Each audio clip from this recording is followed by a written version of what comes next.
today is another blessing.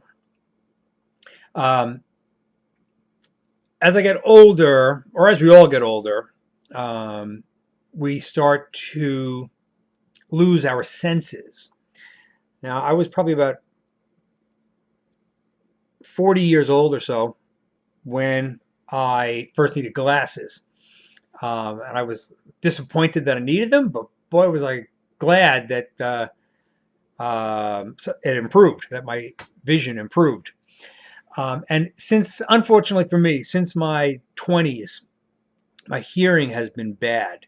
And I can only speculate that clubs and rock and roll and discos caused some serious damage for me. And then, of course, later as I entered the wedding business, like the volume was always up at 11.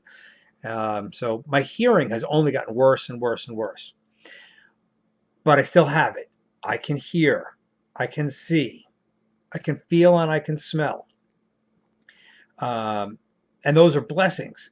I do think about people who don't see, and particularly those that once saw and now cannot.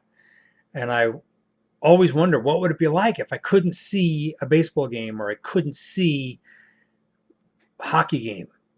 I couldn't see television.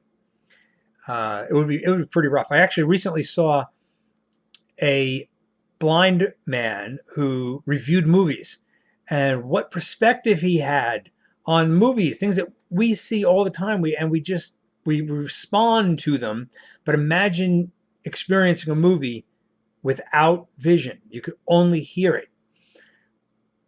Man, that's interesting. I don't know if I couldn't hear music.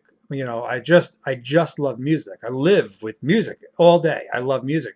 What would happen if I couldn't hear it? It's bad enough that I have problems hearing it. Um, so it's a blessing.